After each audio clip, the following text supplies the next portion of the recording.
Quel événement auquel nous avons pu assister en direct samedi dernier? Une tentative d'assassinat qui aurait pu réussir n'eût été d'un léger mouvement de tête de la cible, Donald Trump, une fraction de seconde avant que l'assassin ne tire son premier coup de feu. Une question d'un ou deux pouces et de fractions de seconde. Et que dire de sa réaction une fois redressée, l'oreille en sang?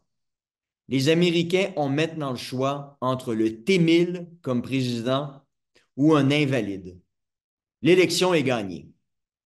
Mais il y a un élément sur lequel je m'interroge, tout comme plusieurs d'entre vous.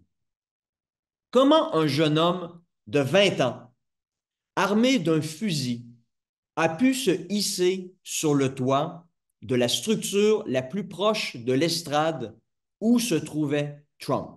On parle ici d'environ 130 mètres.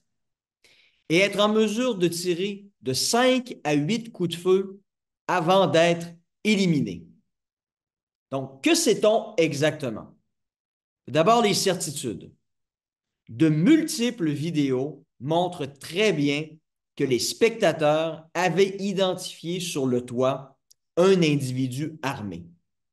Sur les vidéos, on les entend crier et plusieurs témoins affirment avoir averti les policiers sur place qu'il y avait un individu sur le toit avec une arme. Cela est un fait irréfutable. Ensuite, ce qui a été affirmé ici et là et qui demande encore confirmation. Selon l'Associated Press, un policier serait monté sur le toit et aurait rebroussé chemin après que le tireur ait pointé son arme en sa direction. Donc, si c'est le cas, on repassera pour le courage. Mais dans les circonstances, quelle aurait dû être la réaction normale du meilleur service secret de la planète? Ne pas laisser Donald Trump monter sur scène, tant et aussi longtemps que la cible était jugée présente et significative. Mais non, ils n'ont rien fait de cela. Plutôt étrange, n'est-ce pas? Autre question qui me laisse perplexe. Pourquoi cette structure, qui, encore une fois, était la plus proche de l'estrade, n'ait pas été préalablement sécurisée? Comment un individu se trimballant avec une arme ait pu y monter, s'y installer et prendre tout son temps pour viser? Il suffit de connaître des policiers ou d'avoir vécu de près des situations où vous vous trouviez à proximité d'un chef d'État pour savoir que ce n'est tout simplement pas normal. Je vous donne un exemple. Ici, à chaque année, quelques jours avant la cérémonie de graduation à laquelle l'ancien chef d'État kazakh assiste, le campus est rempli de policiers qui inspectent tous les endroits où un assassin potentiel pourrait se trouver, en particulier les toits. Les chiens renifleurs sont présents dans toutes les pièces qui seront utilisées pour la cérémonie afin de détecter des armes pouvant être cachées ou des explosifs. À l'entrée du campus, des détecteurs de métal sont installés et tous les visiteurs sont rigoureusement fouillés. Voilà comment un site sensible est sécurisé.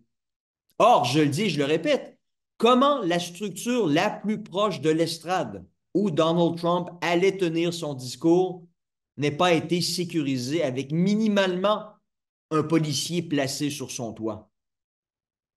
Ce à quoi on a assisté ici laisse pantois. Ce sont des manquements sérieux et de base qui sont dignes d'un service secret d'une république de bananes. Certes, un élément dans l'équipe peut toujours avoir mal fait son travail, ça arrive, d'où la raison pour laquelle il y a plusieurs éléments dans l'équipe, afin que les autres puissent agir de sorte à corriger la bévue individuelle. Mais ce qu'on a vu samedi dernier, ça a été une série de bévues de toute l'équipe de sécurité. C'est inacceptable et ces questions méritent maintenant des réponses. Pourquoi pareil laxisme de la part de ces gens? Laxisme qui aurait pu mener à la mort en direct d'un candidat à l'élection présidentielle américaine. Maintenant, à quoi doit-on s'attendre de la suite des choses? Ben, je ferai preuve d'optimisme ici. Il est clair que Donald Trump ne sera plus la cible d'attaques le comparant à Hitler comme ça a été le cas dans le passé. Ces attaques ont clairement contribué à détériorer le climat politique américain au point de convaincre plusieurs personnes, littéralement, que Trump méritait de mourir. D'ailleurs, des professeurs d'universités canadiennes l'ont évoqué ouvertement, ainsi que plusieurs chroniqueurs québécois. Ils devraient tous avoir honte. Bref, maintenant, personne n'osera plus s'attaquer ainsi à Trump, de crainte d'être accusé d'être un fomenteur de haine et de violence politique.